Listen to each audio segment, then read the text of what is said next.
My name is Margaret Adele, and welcome to another indie book review.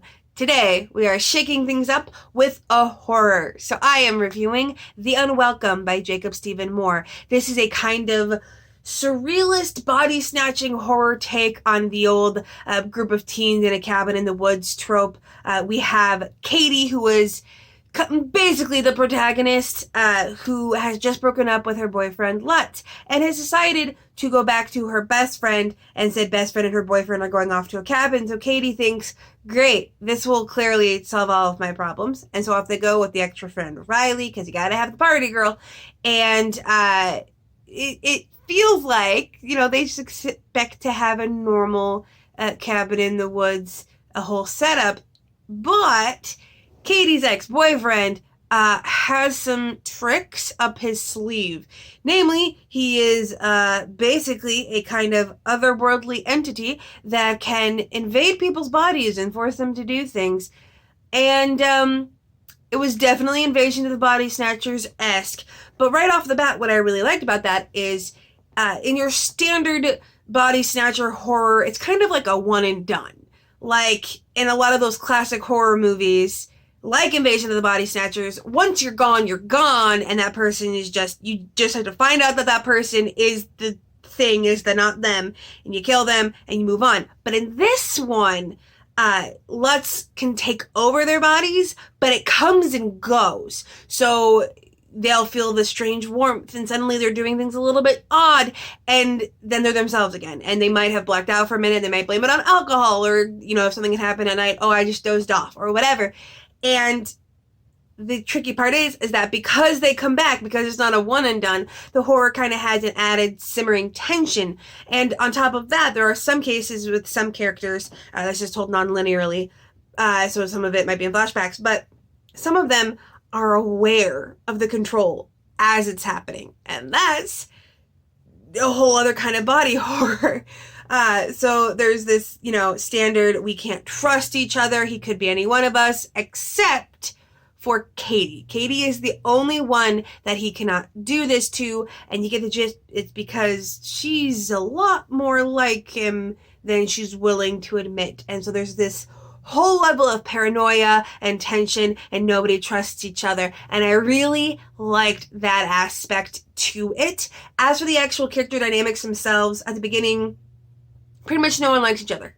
Like, you have Ben, who is Alice, Katie's best friend's boyfriend, and then of course you have Katie, you have Riley the party girl, you have Alice, and Ben hates Katie a lot, and then it's kind of for, I don't want to say it's like outright homophobic reasons, but like there's a tinge, like a hint, because he starts to suspect that the feelings between Alice and Katie are more than just friends, and apparently he had a girlfriend leave him for another girl, and so he's like all pissed about that. And like I get it, you'd be pissed at anyone a girlfriend left you for, but this still feels tinged. But regardless, I don't mind when characters are unlikable. They just have to be interesting, or in the case of a horror, the ambiance and the plot with all the scariness needs to be interesting. Although I will say, I do still believe that horror is scarier when the protagonists are more likable, because the more annoying they are, the less you care when they die.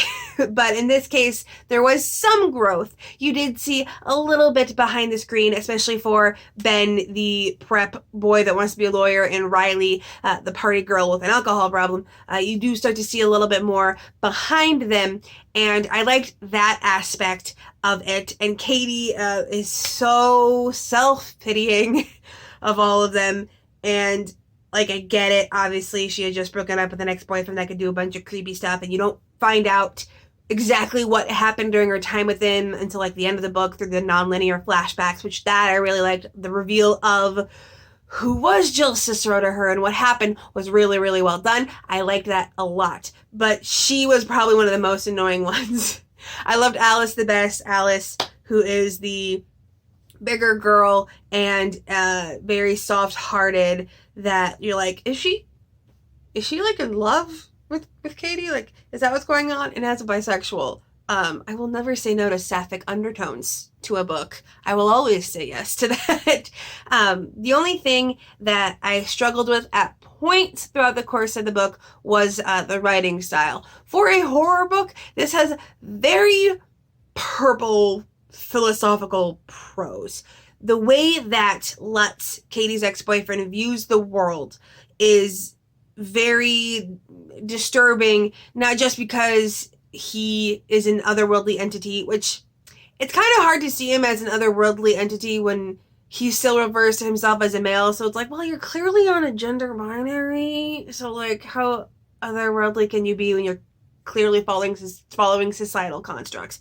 But he is obsessive and wants Katie because she is the only person he has not been able to control, and so he sees her as the only being in the world that's even close to and equal to him. And in fact, he technically sees her as the only other being in the world, because this evil horror book antagonist is kind of a dumbass, which I also appreciated. I feel like there's too many all-knowing evil horror movie entities. I liked one that was like, no, that's flat wrong. Why do you think that?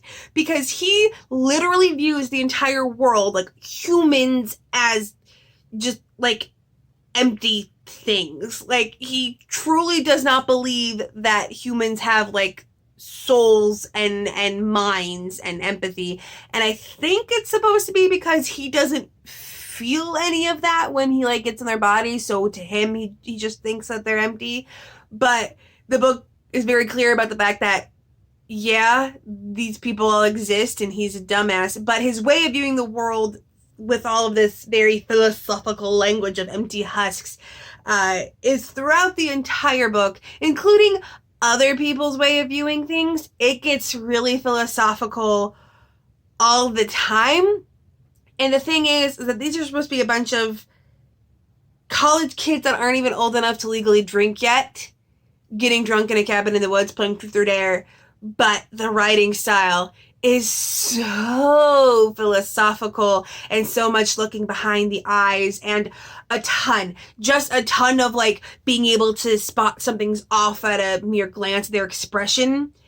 And like, I get it, I might have low-key undiagnosed neurodivergence, but that's never made any sense to me in books. The whole, oh, a glint in their eye. Like, we all kind of accept that that's just a book thing, that there's not a literal twinkle in someone's eye. In fact, it's probably just the way their facial muscles are moving to convey their emotions. But this book was rife with all of the, you could tell by a look on this dude's face that something was just off, and it was just so immediately apparent to everyone by a single look. And it's like, am I gullible? Am I just that gullible? But on top of that, there was so much philosophical about like the state of people, and you had like Riley, the party girl, who's thinking about, basically she's very self-aware of how much the drinking is a crutch and how she uses Truth or Dare to peel back the layers of people as she's doing it, which does not feel very party girl, but that's very clearly what the book wants her to be. And as a result, there's no real verisimilitude in the way they act. Like, they feel less like characters in the story at some points and more like an extension of this very philosophical narrative. I think at one point there was Ben, like mid-scary, third act, everything going to hell in the woods, running for their lives, and he like is literally having a monologue trying to explain his feelings, but he's explaining it in this very flowery language, and I'm like, you want me to believe this, like, what, 19-year-old kid sprinting through the snowy woods against an evil entity is monologuing about philosophy and fear? That kind of lost me at times. I think it would have been nicer to rein it in a little bit and have it just be that surface level we don't know aspect to it, without everyone seeming to understand that something was immediately off from the get-go, because they really do. Like, from the car ride, there are characters that are like, this feels strange. And it's like, no. You need to set up the premise that everything is fine and let the reader be like, oh, I know it's not, and then build to it, rather than having the characters be that aware that soon. So that is why I had to take off a star. I would have wanted it to be pulled back just a little bit with the purple prose and the philosophy to let the horror shine through, because the horror was really good. And as for the ending, obviously I'm not going to spoil it. I really liked it. There was one or two moments where I was like, that might low-key contradict something another character was going with their arc. But for the most part, I really liked the actual ending credits, I guess you could say, of it. And in general, I thought it was really well done creep factor wise. Like I said, the fact that the body snatching could come and go and come back again added a new level of tension that you don't always see with the body snatching horror genre. And in general, if you like the group of teens in the woods aspect, obviously you're gonna like this one. There is like some, again, it's like a tinge, it's not like overt sexual assault references, but it is nothing overt, nothing on the page. And if it's something that you can work with, if you're given warning ahead of time, you should be fine. Of course, if that's not something that's your jam ever, then you can just skip the whole book. But I just wanted to put that in there. It's not an overt scene, it's a tinge, and of course you have the whole evil ex-boyfriend anyway, so like all of it comes with that kind of vibe. But more often than not, the focus is just on the fact that it's a creepy evil entity chasing them through the woods and, getting inside their bodies. So, pretty good for a horror. I gave the book 4 stars. You're probably not going to like it if you're not already a horror fan, but if you are, then I would add this one to your list. Now, if you are an indie author and are looking for a review, please feel free to send me an email. I will have all of that information down in the description below. Please be sure to read through my review policy. It answers a lot of questions and saves us a lot of time. And with nothing else to say, I hope you have a wonderful day and a marvelous tomorrow.